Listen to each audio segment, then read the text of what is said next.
Students, welcome to my channel Pragati institute. स्वागत है आप सभी का मेरे इस चैनल पर जिसका नाम है प्रगति इंस्टीट्यूट। आज के इस वीडियो में हम लोग ऑन हिज ब्लाइंडनेस जो पोएम थी और जिसको मैं पढ़ा चुका हूँ पहले भी और इसका सेंट्रल आइडिया भी लिखवा चुका हूँ, तो आज हम लोग इसके एक्सप्लेनेशंस करेंगे। तो चलिए शुरू करते हैं एक्सप्लेनेशंस को। वेल स्टूडेंट्स, तो ये आपकी पोएम ऑन हिज ब्लाइंडनेस का पहला एक्सप्लेनेशन है और ये व्हेन आई कंसीडर से लेकर चाइल्ड तक है first explanation.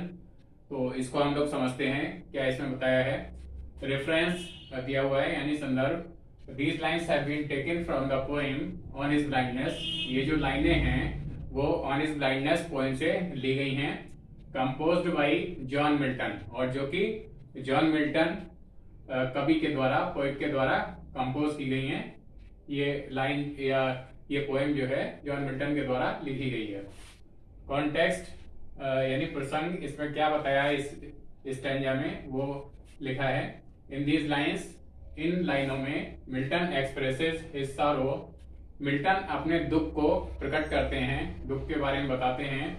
On the loss of his eyesight, जो उनकी कम उम्र में ही आंखों की रोशनी चली गई थी, आंखों की दृष्टि चली गई थी। तो उसको, उस अपने लॉस के बारे में जो उनको दुख था, उस दुख को यहाँ पर इन लाइनों में प्रकट कर रहे हैं। This loss makes his journey of life. ये जो उनकी हानि हुई आंखों की दृष्टि चले जाने की, आंखों की रोशनी चले जाने की वजह से, तो इस हानि से makes his journey of life, ये हानि उनके जीवन की यात्रा को कैसा बना देती है। इससे उनकी जीवन की यात्रा लॉन्ग यानी लंबी हो गई है, एंड टायरसम यानी थकाने वाली, उबाने वाली उनकी जीवन की यात्रा हो गई है। उनकी जीवन की यात्रा नीरस हो गई है। एक्सप्लेनेशन, अब एक्सप्लेनेशन में देखते हैं क्या बताया। The poet becomes blind at the age of 44। कवि जब 44 साल की उम्र का था, 44 ईयर एज का था, तभी उसकी आंखों की रोशनी चली गई और वो अंधा हो गया। द पोएट बिकम्स ब्लाइंड, वह अंधा हो गया 44 वर्ष की उम्र में ही। The world appears to him, अब उसको संसार कैसा प्रतीत होता है, उस समय कैसा प्रतीत हुआ। डार्क यानी अंधकार से पूर्ण उसको संसार प्रतीत हुआ। एंड फुल ऑफ ट्रबल्स, और कष्टों से भरा हुआ, परेशानियों से भरा हुआ उसको संसार लगने लगा।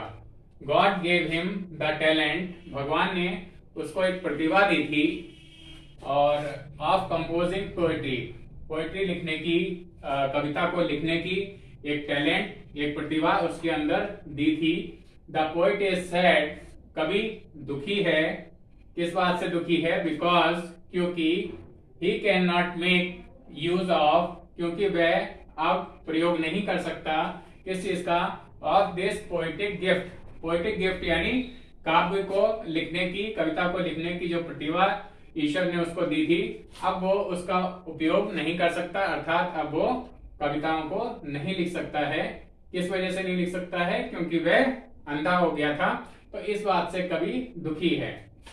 द पोएट फील्स, कवि महसूस करता है, that if the talent, poetic gift, कि यदि जो प्रतिभा यानी टैलेंट, और टैलेंट किस रूप में, जो पोएटिक गिफ्ट यानी कविता को लिखने की का जो उपहार ईश्वर ने उसे दिया था, प्रतिभा उसको दी थी, तो if the talent is kept hidden, अगर उस प्रतिभा का उपयोग ना किया जाए, उसको छिपा कर रखा जाए, it is equal to moral death, तो ये जो है नैतिक रूप से मृत्यु के समान होगा, मोरल डेथ के समान होगा।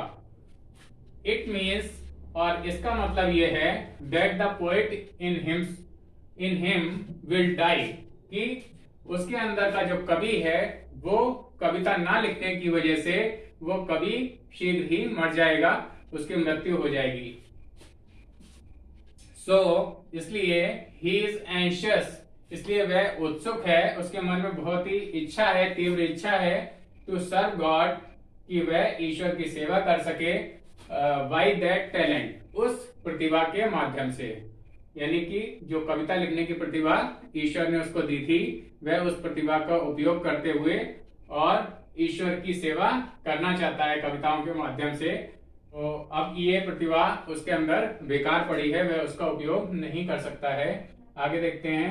इन दिस वे, इस तरह से, he will be able to present before God. इस तरह से, इन दिस वे, इस तरह से, ही विल बी एबल, वह समर्थ हो जाएगा, टू प्रेजेंट बिफोर गॉड, ईश्वर के सामने उपस्थित करने में, अ ट्रू अकाउंट, एक सच्चा खाता, सच्चा अपने कर्मों का लेखा जोखा उपस्थित करने में वह समर्थ हो जाएगा, ऑफ लाइफ, जीवन का, on the day of judgement, उसकी मृत्यु के बाद जब न्याय का दिन आएगा, ईश्वर उसके कर्मों का न्याय करेगा, तो वह अपने कर्मों का सही लेखा जोखा, सही विवरण अपनी कविताओं के माध्यम से उसके सम्मुख रख सकेगा।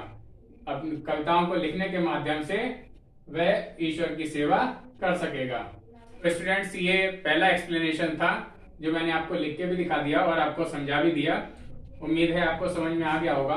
अब हम लोग इससे अगले एक्सप्लेनेशन जो सेकंड नंबर का है उसकी तरफ बढ़ते हैं। वेल स्टूडेंट्स, तो ये एक्सप्लेनेशन है सेकंड नंबर का आपकी पोएम ऑन हिज ब्लाइंडनेस का। तो इसको समझते हैं। सेकंड एक्सप्लेनेशन है डेथ गॉड से लेकर सर्व हिम बेस्ट तक, ये है सेकंड एक्सप्लेनेशन। और अब इसका रेफरेंस यानी संदर्भ को देखते हैं। These lines have been taken from the poem On His Blindness। ये लाइनें ऑन हिज ब्लाइंडनेस नामक पोएम से ली गई हैं और कंपोज्ड बाय जॉन मिल्टन, जो कि जॉन मिल्टन के द्वारा कंपोज की गई है, या जॉन मिल्टन के द्वारा ये लिखी गई है पोएम। कॉन्टेक्स्ट यानी प्रसंग में क्या कहा गया है देखते हैं। The poet can not make the use of his poetic gift in his active services, in the active services of God। The poet cannot make use, कभी प्रयोग नहीं कर सकता है, of his poetic gift, यानी उसकी जो poetic gift या कविता लिखने का जो उपहार ईश्वर ने उसको दिया है, तो उसका प्रयोग कभी नहीं कर सकता है। in the active service of God, भगवान की सक्रिय रूप से सेवा करने में, और सेवा किस रूप से, कविताओं को लिखने के माध्यम से सेवा करने के रूप में। तो इस तरह से वो कभी अपने इस गिफ्ट को, इस उपहार को, कविता लिखने वाले जो उपहार है उसको प्रयोग नहीं कर सकता है ईश्वर की सक्रिय रूप से सेवा करने में। ड्यू टू ब्लाइंडनेस, और किस वजह से सेवा यूज नहीं कर सकता है प्रतिभा का, क्योंकि वह अंधा हो गया था कम उम्र में ही, बहुत कम एज में ही उसकी दृष्टि चली गई थी। सून ही शोज, जल्दी ही वह दिखाता है, हिज फर्म फेथ, उसका जो दृढ़ विश्वास है किस चीज में, in the justice of God, ईश्वर के न्याय में जो उसका दृढ़ विश्वास है उसको वह जल्दी ही दिखाता है। मतलब एक तरफ तो वह दुखी हो जाता है कि वह अपनी उस काव्य लिखने की प्रतिभा का एक प्रयोग नहीं कर पा रहा है एक्टिव रूप से, सक्रिय रूप से, और अचानक ही जब उसको ईश्वर के न्याय के बारे में पता चलता है तो उसका उस न्याय में दृढ़ विश्वास हो जाता है, मजबूत विश्वास हो जाता है। और अब इसके जो एक्सप्लेनेशन है उसको देखते हैं। द पोएट्स माइंड, कवि का जो दिमाग है, is filled with the dark shadows of doubts, उसका दिमाग उन संदेहों से, उन डाउट से भरा हुआ है, about the injustice of God. और वो किस तरह का संदेह उसके दिमाग में है, उसके दिमाग में है कि ईश्वर ने उसके प्रति अन्याय किया है। इनजस्टिस यानी अन्याय किया है। अन्याय किस रूप में किया है कि उसने उसकी आंखों की रोशनी कम उम्र में ही छीन ली। God is not just to him, अब उसके दिमाग में बात आती है कि ईश्वर ने उसके प्रति न्याय नहीं किया है। God is not just to him, ईश्वर उसके प्रति न्यायी नहीं है। बिकॉज, क्योंकि he has robbed him, क्योंकि robbed him कहते हैं लूटना या छीन लेना, क्योंकि उसने यानी ईश्वर ने उसको लूट लिया है या उससे छीन लिया है, of his eyesight, उसकी जो आंखों की रोशनी है थी वह उसने छीन ली है, वह रोशनी उसने लूट ली है ईश्वर ने। ऐसा उसको जो है उसका विचार है, ऐसा वह सोचता है। he cannot expect any service from him. He, H जहां पर भी कैपिटल आएगा मीन्स ये गॉड के लिए, ईश्वर के लिए आया है। तो ही यानी ईश्वर कैन नॉट एक्सपेक्ट, आशा नहीं कर सकता है, उससे उम्मीद नहीं कर सकता है, any service from him, from him माने उससे किसी भी तरह की सेवा की उम्मीद अब नहीं कर सकता है, क्योंकि उसने उसकी आंखों की रोशनी छीन ली है। बट हिज इनर सेल्फ कहते हैं, लेकिन उसकी जो आत्मा है, जो अंदर की आवाज है, वॉशेज अवे एवरी डाउट, वो उसके अंदर की आवाज, उसकी जो आत्मा है, वॉशेज अवे एवरी डाउट, प्रत्येक संदेह का निवारण कर देती है, प्रत्येक संदेह को, प्रत्येक डाउट को दूर कर देती है उसकी आत्मा या उसके अंदर की आवाज। और किस रूप में दूर कर देती है? ही रियलाइजेस, कि उसको अनुभव हो जाता है, उसको महसूस होता है, that God is all powerful, कि ईश्वर खुद ही सर्वशक्तिमान है, सबसे अधिक ताकतवर है, सबसे अधिक पावरफुल है।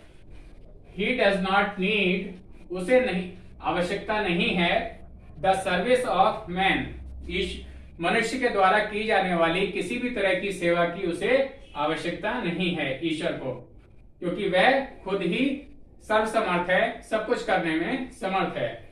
He does not even like to take back the gifts, even यहाँ तक कि he does not even like, यहाँ तक कि like to take back the gifts, यहाँ तक कि उसको उन उपहारों को भी वापस लेने की जरूरत नहीं है। टू टेक बैक यानी वापस लेना, द गिफ्ट्स, यहाँ तक कि उसको उन उपहारों को भी वापस लेने की जरूरत महसूस नहीं होती है, वो उनको भी वापस नहीं लेना चाहता है ईश्वर। Which he has given to man, जो उपहार ईश्वर ने मनुष्य को दिए हैं। उपहार किस रूप में? जो प्राकृतिक संपदाएं हैं, जो ईश्वर ने मनुष्य को बुद्धि प्रदान की है, जिस तरह से सर्वसमर्थ बनाया है मनुष्य को, और जो जो चीजें ईश्वर ने मनुष्य को प्रदान की हैं, तो वो सारी चीजें क्योंकि ईश्वर ने ही मनुष्य को दी हैं, तो वह उसको उन चीजों को भी वापस लेने की आवश्यकता महसूस नहीं होती है। दोस्त यानी वे लोग, हु हैप्पीली, जो खुशी से, हैप्पीली यानी खुशी से, bear the misfortunes of life, misfortune कहते हैं कष्टों या विपत्तियों को, वे लोग जो खुशी से ऑफ लाइफ यानी जीवन की जो विपत्तियां हैं, जो संकट है, जो परेशानियां हैं, उनको खुशी से सहते हैं, प्रसन्नता पूर्वक सहते हैं। सर्व हिम, एच फिर से कैपिटल आया यानी ईश्वर के लिए आया, तो ऐसे लोग सर्व हिम यानी ईश्वर की सेवा करते हैं in the best possible way, सबसे अधिक संभव तरीके से, सबसे अच्छे तरीके से वे लोग ईश्वर की सेवा करते हैं। कौन लोग? जो उसके द्वारा, ईश्वर के द्वारा दी हुई जीवन में जो भी परेशानियां हैं, जो भी संकट हैं, उनको खुशी से, प्रसन्नता से सहते हैं और उनका सामना करते हैं। वे लोग उसकी, ईश्वर की सबसे अच्छी तरह से सेवा करते हैं। अब इसमें जो नोट है यानी कुछ विशेष बात है इस स्टैंजा में, तो वो क्या है उसको देखते हैं। Patience has been personified here, इस स्टैंजा में एक लाइन आई है और वो लाइन ये है, patience to prevent that murmur soon replies. Soon, patience यानी धैर्य, टू प्रिवेंट यानी रोकने के लिए, दैट मर्मर, कवि के मन में जो बड़बड़ाहट चल रही होती है, जो अंतर्द्वंद चल रहा होता है, तो उस अंतर्द्वंद को रोकने के लिए, प्रिवेंट करने के लिए पेशेंस यानी धैर्य, सून रिप्लाइज जल्दी ही उत्तर देता है। तो यहाँ पर जो धैर्य है उसको यहाँ पर मानवीकरण उसका किया गया है, उसको मनुष्य के रूप में दर्शाया गया है, जैसे कि वह कोई व्यक्ति हो और वह कुछ करने में समर्थ हो। तो इस तरह से इस लाइन में जो पेशेंस है उसका मानवीकरण किया गया है, और इसलिए यहाँ पर जो फिगर ऑफ स्पीच है वो पर्सोनिफिकेशन है। तो स्टूडेंट्स, ये सेकंड नंबर का स्टैंजा था जो मैंने आपको लिख के भी दिखा दिया और आपको समझा भी दिया। उम्मीद है आपको समझ में आ गया होगा। और अब हम लोग जो इसका लास्ट स्टैंजा है, जो थर्ड स्टैंजा है, उसकी तरफ बढ़ते हैं। वेल स्टूडेंट्स, तो ये एक्सप्लेनेशन थर्ड नंबर का है और सबसे लास्ट स्टैंजा है इस पोएम का, ऑन हिज ब्लाइंडनेस का। और ये है, हिज स्टेट इज किंगली से लेकर वेट तक ये स्टैंजा है। और रेफरेंस देखते हैं। These lines have been taken from the poem On His Blindness, और इस ब्लाइंडनेस नामक पोइम से ये लाइनें ली गई हैं और कंपोज्ड बाई जॉन मिल्टन। ये जो पोइम है वो जॉन मिल्टन के द्वारा लिखी गई है। कॉन्टेक्स्ट में देखते हैं कि इस स्टैंजा में क्या बताया गया है। तो हियर मिल्टन एक्सप्रेसेस, यहाँ पर मिल्टन व्यक्त करता है हिज फर्म बिलीफ, उसका जो दृढ़ विश्वास है, मजबूत विश्वास है, in the greatness of God, ईश्वर की महानता में, ईश्वर के कार्य में जो उसका महान विश्वास है, अत्यंत मजबूत विश्वास है, उसको वह मिल्टन एक्सप्रेस करता है इन लाइनों में। एक्सप्लेनेशन, द पोएट फील्स, कवि महसूस करता है, that God is the lord of lords, कि ईश्वर भगवान का भी भगवान है, यानी लॉर्ड ऑफ लॉर्ड्स यानी सबसे बढ़कर है, एंड किंग ऑफ किंग्स, और राजाओं का भी राजा है, यानी वो सर्वोपरि है, सबसे बढ़कर है। ही इज ऑल पावरफुल, वह सबसे अधिक शक्तिशाली है, सबसे अधिक सर्वशक्तिमान है। He has thousands of angels, उसके पास हजारों की संख्या में देवदूत हैं, who are always ready to carry out his commands, जो कि हमेशा रेडी तैयार रहते हैं, to carry out his commands यानी उसके आदेशों, कमांड यानी आदेशों का पालन करने के लिए वो देवदूत हमेशा तैयार रहते हैं। They travel eight quick speed, way quick speed यानी सबसे अधिक शीघ्र गति से ट्रेवल करते हैं, यात्रा करते हैं, over land and ocean, land यानी जमीन पर, और ओशन यानी महासागर में, सागर में, समुद्र में, इस हर जगह वे यानी देवदूत तीव्र गति से, क्विक स्पीड से, तेज गति से हमेशा गतिमान रहते हैं, यात्रा करते रहते हैं। देयरफॉर, इसलिए, इस तरह से, द पोएट सेज, कवि कहता है, दैट द ओनली सर्विस, कि केवल एकमात्र सेवा, that man can offer to God, जिसे व्यक्ति ईश्वर के प्रति कर सकता है, जो सेवा ईश्वर के लिए व्यक्ति कर सकता है, इज टू वेट ड्यूटीफुली, ड्यूटीफुली यानी कर्तव्य भाव से, अपने कर्तव्य समझकर वो इंतजार करे, एट हिज फीट, हिज यानी ईश्वर के चरणों में, ईश्वर के ये कदमों पर कर्तव्य की भावना रखते हुए वह आदेश की प्रतीक्षा करे, आदेश का इंतजार करे। यही एकमात्र सेवा व्यक्ति ईश्वर को समर्पित कर सकता है।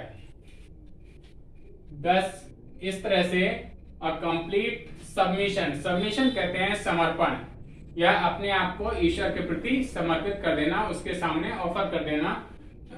10, a complete submission to the will of God, ईश्वर की इच्छा के प्रति पूर्ण रूप से समर्पण, इज द बेस्ट सर्विस, यही सबसे अच्छी सेवा है, सर्व टू हिम, जिसको वह उसके प्रति यानी ईश्वर के प्रति कर सकता है, बाई मैन, और किसके द्वारा की जा सकती है, व्यक्ति के द्वारा, मनुष्य के द्वारा।